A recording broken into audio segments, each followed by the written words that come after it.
Chloé, tu es directrice générale au réseau Biblio de l'Abitibi-Témiscamingue et du nord du Québec.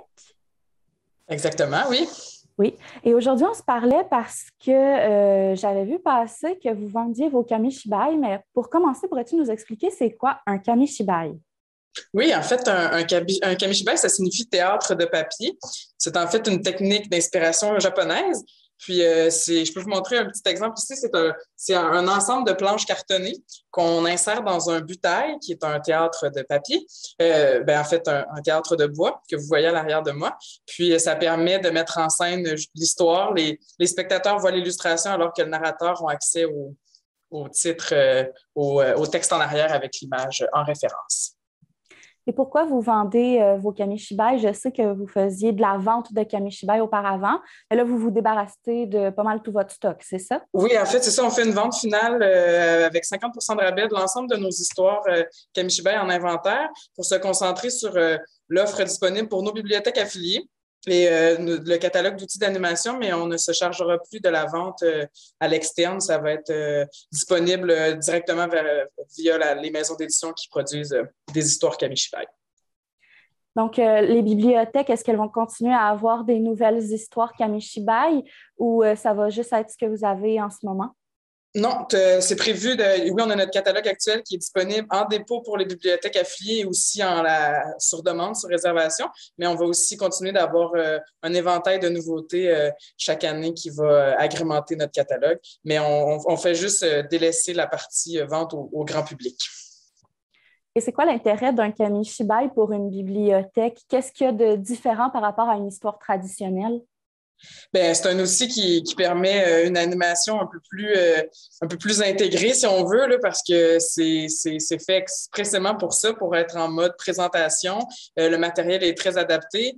L'image, on n'est pas en train de devoir tenir un livre sur le côté avec le texte et l'image. On ne peut pas être en mesure de lire son texte. Le texte est très bien présenté en arrière du narrateur, donc c'est très, très adapté pour des présentations qui vont susciter l'intérêt des enfants. Est-ce que ça fonctionne bien? Les enfants aiment ça, les kamishibai? Oui, ben peut-être que tu pourrais toi-même témoigner parce que je sais que tu en as utilisé à plusieurs reprises dans une autre vie. Donc, oui, l'intérêt est là. Les produits sont super intéressants. Les histoires sont pour la plupart très emballantes au niveau visuel et au niveau contenu. C'est un produit qui a fait son chemin en Abitibi-Témiscamingue à travers les différentes organisations puis les bibliothèques. C'est un outil à ne pas négliger. En été, vous utilisez, vous avez un programme qui s'appelle les Trotteuses. Est-ce que tu peux nous expliquer c'est quoi? Oui, chaque année au réseau Biblio, il y a un engagement de 1 à 4 étudiants et étudiantes estivales qui se promènent, d'où leur nom, les trotteuses, sur le territoire de la l'Abitibi-Témiscamingue et du nord du Québec pour animer soit des histoires Kamishibai ou d'autres types d'animation de la lecture. Donc, la trotteuse vient aussi de la mascotte, qui est un petit chien qui s'appelle Trotteuse et qui se promène sur le territoire pour faire découvrir le plaisir de la lecture à tous les publics, que ce soit les enfants, les adolescents et même les adultes dans certains cas. Dans le fond, c'est une subvention qui vient du gouvernement du Québec? Oui, du gouvernement du Canada, l'Emploi Été Canada. Donc, on postule année après année, puis on est reçu positivement avec ce projet-là qui nous permet de fréquenter le territoire qui est pas petit, surtout avec 2 territoires. Donc, c'est vraiment un bel outil qui nous permet de présenter tout notre arsenal d'outils d'animation disponibles au réseau Biblio, puis de rencontrer le public aussi. Est-ce que ça a été plus difficile avec la pandémie? Est-ce que les projets ont quand même eu lieu? Oui, on a dû s'ajuster, en effet, depuis les 2 derniers étés sur le contenu. Le premier été, ça a été vraiment une adaptation qui a fait en sorte qu'on n'a pas pu du tout se promener sur le territoire, mais l'année dernière, 2 étudiantes se sont promenées pour offrir des activités en mode adaptation avec les mesures sanitaires qui avaient cours à ce moment-là, mais ça a pu être possible l'été dernier. Est-ce que vous avez rejoint autant d'enfants que d'habitude ou le public était peut-être moins nombreux à cause des mesures? Non, les statistiques sont presque équivalentes au niveau du nombre d'enfants atteints et puis d'endroits visités. Non, quand l'offre revient, l'engouement se dessine. Il faut juste que l'offre puisse avoir cours, là. Est-ce qu'il y a de nouveaux projets qui s'en viennent pour le réseau Biblio?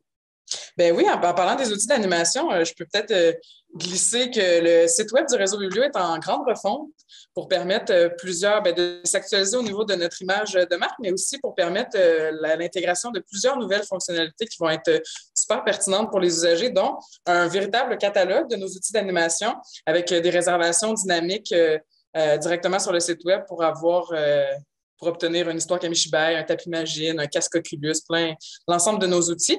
Et il y a des fonctionnalités aussi intéressantes qui vont s'ajouter pour les activités qui vont être disponibles dans la bibliothèque, c'est-à-dire que les inscriptions vont pouvoir avoir lieu directement sur le site web, que ce soit pour une activité qui aurait lieu à Bellecombe, à Béarn, à La Verle-le-Cher ou offerte par le Réseau Biblio. Là, tu m'as parlé d'un tapis Imagine. Il va falloir que tu nous expliques c'est quoi. Oui, bien, le tapis Imagine, je n'ai pas avec moi parce que c'est gigantesque, mais le tapis Imagine, c'est un autre de nos outils distinctifs au Réseau Biblio, un outil d'animation super intéressant. C'est littéralement un énorme tapis fait en tissu qui représente une thématique. Nous, on en a 4 actuellement au Réseau Biblio, mais si je prends la chambre à coucher, par exemple, qui est une de nos thématiques, bien, c'est un énorme tapis fait à la main par une couturière et sur lequel on retrouve plein de petits éléments dynamiques là, qui se rattachent au thème. Et les enfants assistent à l'heure du conte sur le tapis. Donc, c'est comme s'il y avait une immersion avec le thème et l'histoire. Donc, c'est super intéressant pour créer un effet bulle autour de son heure du conte. Et les animations, dans le fond, elles ont lieu où exactement? Est-ce qu'il y en a dans chacune des bibliothèques desservies par le Réseau Biblio? Oui, bien, ça appartient à chacune des bibliothèques là, d'offrir des activités d'animation. Nous, au Réseau Biblio, on fournit les outils clés en main. Donc, les bibliothèques sont en mesure de lever la main pour réserver des outils si elles veulent tenir une activité dans leur lieu. Puis, il y a celles qu'on offre, comme on l'a mentionné tantôt, là, pendant la saison estivale avec nos étudiants, étudiantes, animateurs, animatrices. Mais pour le reste, ça vient des milieux respectifs, les offres. Est-ce que vous avez des bibliothèques dans la MRC Abitibi? Parce que nous, Médiathé, on couvre vraiment plus la MRC de l'Abitibi. Oui, tout à fait. Oui, plusieurs de nos bibliothèques Barraud, pour en nommer qu'une seule, ou autre. Il y a la bibliothèque municipale d'Amos qui est sur votre territoire, là, qui est autonome dans notre jargon, mais pour le reste, lorsqu'il y a une bibliothèque dans des municipalités de moins de 5 000 habitants sur le territoire de l'Abitibi, il y a affiliation avec le Réseau Biblio. Parfait. Merci beaucoup, Chloé, d'avoir été là. Est-ce que tu as quelque chose à ajouter?